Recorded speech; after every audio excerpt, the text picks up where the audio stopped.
Izzy, and in this video you guys are going to be breaking down the Raptors' loss last night to the Detroit Pistons by a final score of 127 to 121. Just an atrocious defensive effort from this Toronto Raptors squad, you guys, allowing the Detroit Pistons to score 30 plus points 3 out of the 4 quarters last night. Probably one of our worst defensive efforts so far this year. Especially when you're playing a team that was 2-9, ended up getting their 3rd victory of the season against this Toronto Raptors squad. Obviously, we're without Fred VanVleet and Precious Achiuwa in this one. Made a bit of a difference, obviously, not having our point guard out on the floor to be able to facilitate the offense. Kind of hindered our ability on the offensive end a little bit there. And especially on the defensive side of the ball, Freddie's such a good defender and really good at being able to get steals and get his hand in passing lanes. So you could tell it was a bit of a struggle defensively for us last night, obviously allowing the 29th ranked offensive team in the league to score 127 on you. That's never a good thing. Raptors fall to 7-7 on the season now, you guys. Like I said, the Pistons are 3-9 now. Right, real quick before we start breaking down this game from last night, you guys, if you go ahead and like this video, if you like sporting content like this, go ahead and subscribe to the channel if you're looking for more sporting content like this in the near future. Been getting a ton of support from you guys lately, and I greatly appreciate it, man. We're going to keep coming out with as much content as possible here in the near future. But without further ado, let's start breaking down this game from last night, you guys. We'll start off with some of the team stats here. It's never a good sign when you allow your opponent to shoot over 50% from the field and 40% from three-point range, and we did just that with the Detroit Pistons last night, giving them a 54% shot from the field. They ended up shooting 42% from three-point range on us, as well as 86% from the free throw line. Ended up banging down 26 out of their 30 free throws on us. And that was one of the tails of the tape in this game, you guys. Obviously, the Toronto Raptors failed miserably at the free throw line. We had one more free throw attempt than them. Ended up finishing the night with 31 attempts, but we only drained 20 of our shots out of the 31 for a 64% clip from the line. Just not good enough. Left a lot of points up there, obviously, in a 6-point loss. You miss 11 free throws.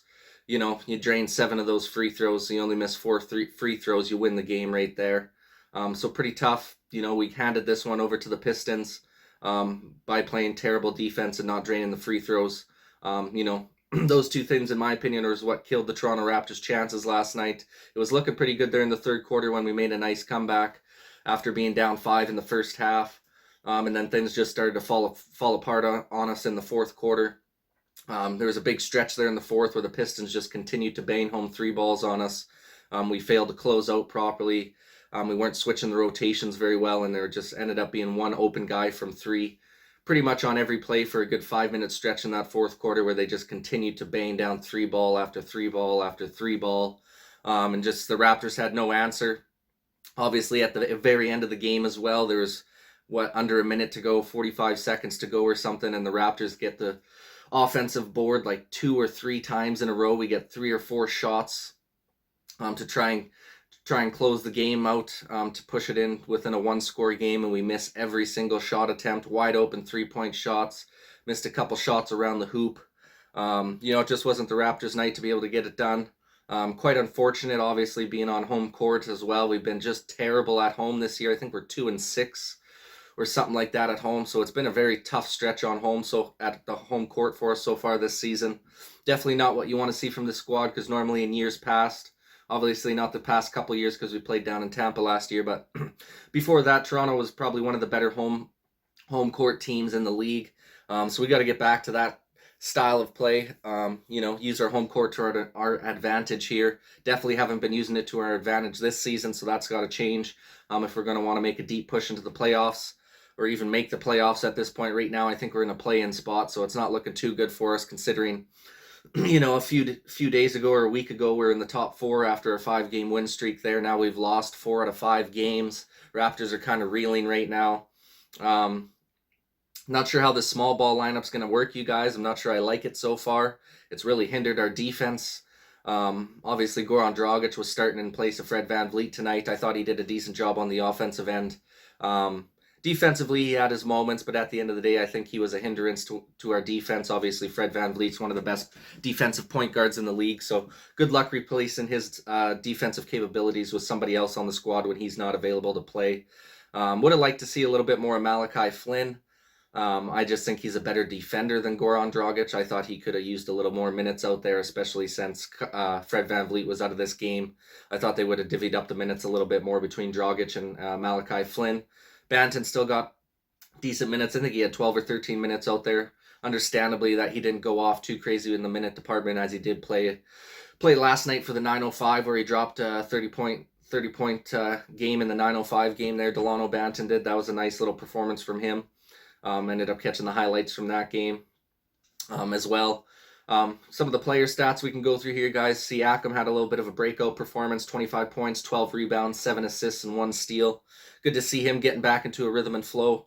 Obviously missing the start of the season with that shoulder recovery. He's starting to get back into his rhythm here. I think he's looking pretty nice. He had Fred VanVleet and Precious Achiuwa back into the mix here, and I think we'll be just fine, you guys.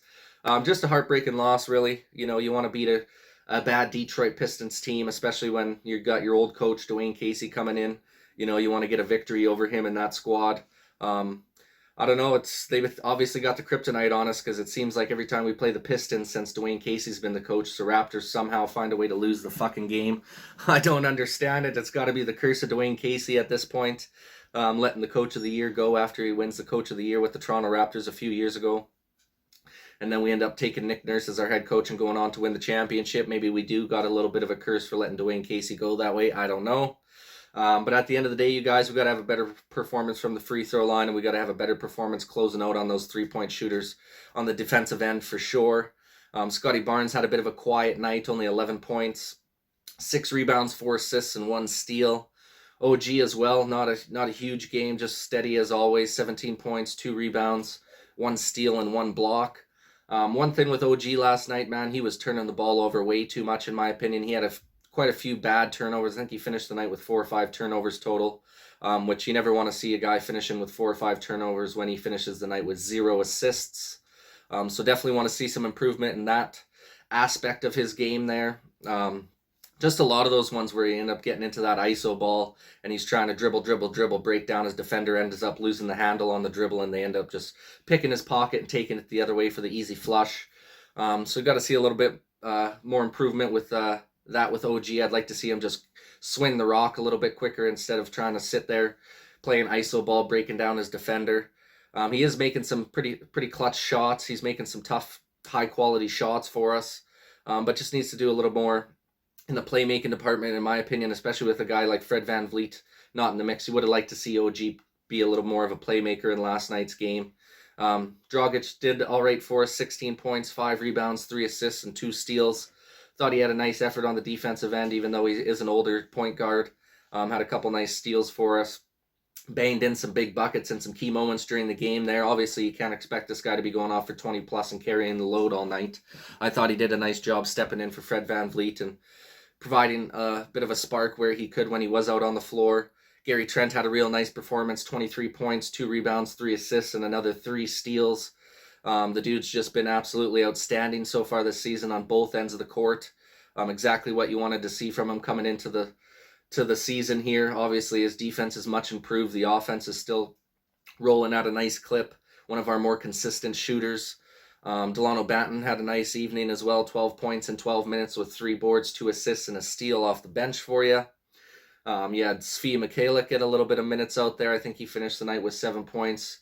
Malachi Flynn only had, I think, 4 minutes, but he did have 4 points in those 4 minutes. Like I said, I would have liked to see him out there a little bit more. I thought he deserved a bit of an opportunity with Fred VanVleet out tonight, because I think he's probably our second best point guard defender. Obviously, if you put Delano in the point guard slot, he'll be a better defender just because of his length.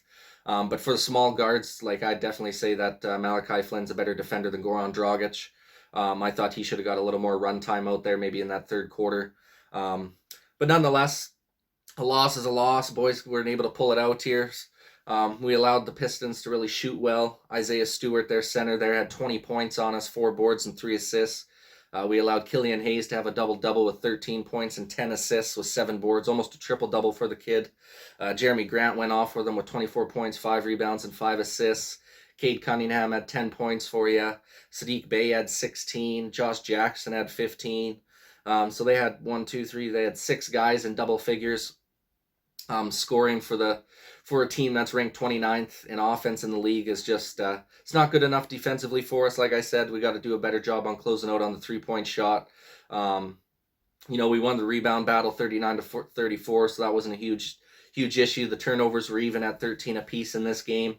I just think at the end of the day, you guys, if we can improve the free throw shooting, and be able to improve the closeouts on the 3-point shots on the defensive side of the floor, I think we win this game pretty handily. And it's not going to be every night that you're going to get the best shooting effort out of a 29th ranked offense like the Detroit Pistons. I'll almost guarantee the next time we play this squad, they are not going to be putting up 120 plus on us. I wouldn't be surprised if we hold them under 100 points the next time we play them.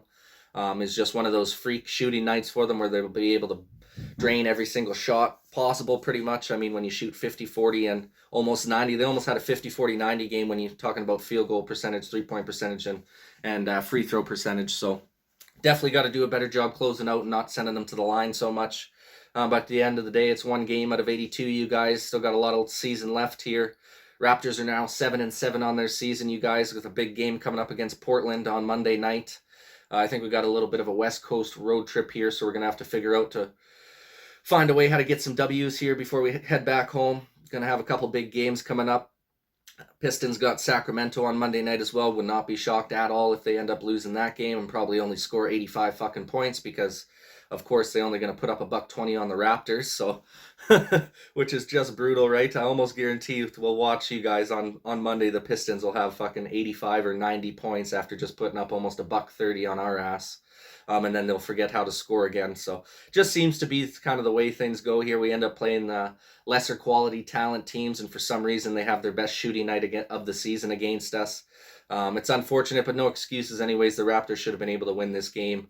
Got to do a better job on the defensive side of the floor, stopping some of those shots from going in my opinion. So anyways, you guys, that wraps it up for this video. Would love to get your guys' opinion in the comment section down below. How do you think the Raptors fared last night? What do you think we need to improve on the most here going forward?